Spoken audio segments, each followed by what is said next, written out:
Hello everyone, welcome to my YouTube channel. આજે આપણે ગુજરાતીઓના special Gujarati દાળ ભાતની recipe જોઈશું। એકદમ સ્વાદમાં ખૂબ સરસ લાગે છે, તો ચાલો આપણે તેની રેસીપી શરૂ કરીએ। સૌથી પહેલા તો મેં થોડી તુવેરની દાળ લઈ લીધી છે, અડધી વાટકી જેટલી, અને પછી મેં તેને ધોઈ નાખી હતી।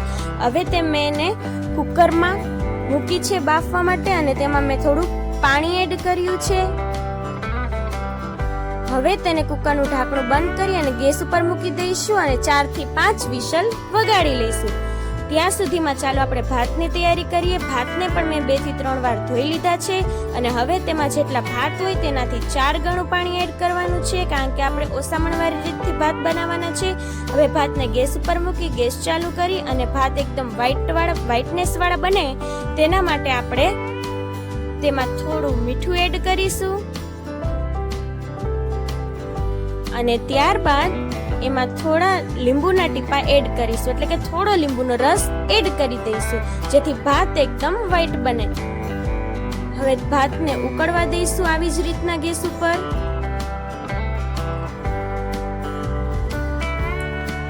ત્યાં સુધીમાં આપણે દાળનો મસાલો કરી લઈએ।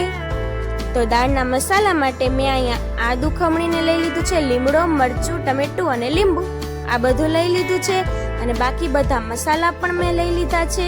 ચટણી, મીઠું, હળદર, ધાણા જીરું અને મીઠું, અને આ બધા મસાલા અને જે ટમેટું, મરચું બધા મસાલા મેં તૈયાર જ રાખ્યા છે। હવે ભાતને આપણે જોઈશું ચમચો લાવી અને કે ભાત થઈ ગયા છે કે નહીં। ભાત એકદમ ઉકળવા દેવાના છે। જો ભાત ઉકળવા માંડ્યા છે, હવે હજુ એકવાર ચેક કરી લઈશું ભાત થયા છે કે નહીં। તો તમે જોઈ શકો છો ભાત તૈયાર આવ્યા છે, પણ હજુ આપણે 2 મિનિટ તેને ઉકાળીશું। એકદમ સરસ ઉકળી ગયા બાદ આપણે તેને ઓસાવવાના છે। તેના માટે મેં લોયાની ઉપર ભાતની ચાયણી એ રીતે સેટઅપ તૈયાર કર્યો છે। હવે આપણે ભાતને આમાં ઓસાવી લઈશું। ગેસ બંધ કરી દઈશું અને ભાતને આપણે ચાયણીમાં નાખી દઈશું સાણચી વડે।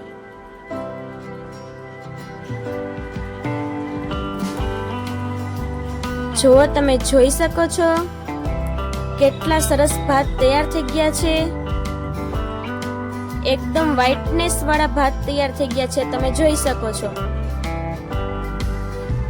તો ભાત તો તૈયાર થઈ ગયા, હવે આપણે દાળ તૈયાર કરવી પડશે। તો દાળ આપણે બફાઈ ગઈ છે કે નહીં તે ચેક કરી લઈએ। એકદમ સીટી ઠરી જવા દઈએ, અને પછી આપણે કુકર ખોલીશું અને જોઈશું કે દાળ થઈ ગઈ છે કે નહીં। તો જુઓ, દાળ તો તૈયાર થઈ ગઈ છે। હવે આપણે તેને બ્લાઇન્ડ કરવાની છે। તો બ્લાઇન્ડર વડે આપણે દાળને બ્લાઇન્ડ કરવાની છે, પણ એની પહેલા આપણે તેમાં હળદર એડ કરી દઈશું અને મીઠું સ્વાદ પ્રમાણે એમાં એડ કરી દઈશું।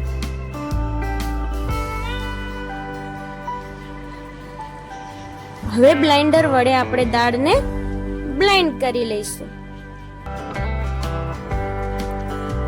એકદમ સરસ ઘાટી દાળ છે। થોડું તેમાં પાણી એડ કરી દઈશું, કારણ કે ગુજરાતી દાળ ભાતમાં થોડી આછી દાળ હોય તો પણ ચાલે છે, અને સ્વાદ તો પણ તેનો ખૂબ જ સરસ લાગે છે। તો દાળ પણ હવે થઈ ગઈ છે બ્લેન્ડ। હવે આપણે જે તપેલીમાં ભાત મૂક્યા હતા તેમાં જ આપણે દાળ વઘારીશું। તો તે માટે આપણે તપેલીમાં તેલ ગરમ મૂકીશું, અને તેલ ગરમ થઈ જાય ત્યારબાદ આપણે તેમાં રાઈ એડ કરીશું, ત્યારબાદ જીરું એડ કરીશું અને હિંગ એડ કરીશું। ત્યારબાદ લીમડાના પાન એડ કરી દઈશું, અને પછી આપણે આદુ, મરચું અને ટમેટું જે સુધાર્યું તો તે આમાં એડ કરી દઈશું। બધું એકદમ સરસ થઈ જાય, ચડી જાય પછી આપણે તેમાં દાળ એડ કરીશું। પેલા થોડી દાળ એડ કરીશું, લગભગ 2 ડોયા જેટલી દાળ પેલા એડ કરીશું, અને બધું મિક્સ થઈ જાય, ઉકળવા માંડે પછી બાકીની દાળ આપણે પછી એડ કરી દઈશું। તો પેલા હવે આમાં આપણે ગરમ મસાલો એડ કરીશું, અને પછી ગરમ મસાલો બરાબર મિક્સ થઈ જાય પછી આપણે તેમાં ચટણી પાવડર એડ કરી દઈશું. એકદમ સરસ ઉકળવા લાગ્યું છે.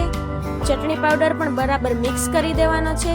એકદમ સરસ મિક્સ થઈ ગયું છે, તમે જોઈ શકો છો. હવે ઉકળવા પણ માંડ્યું છે. હવે બાકીની બધી દાળ આમાં એડ કરી દેવાની છે. તો જુઓ, સરસ બધી દાળ મિક્સ થઈ ગઈ છે. હવે આપણે જે વસ્તુ બાકી છે તે એડ કરી લઈએ. દાળમાં લીંબુ નાખી દઈએ. આટલી દાળમાં લગભગ 1 લીંબુ તમે નાખ્યું હોય તો ચાલે.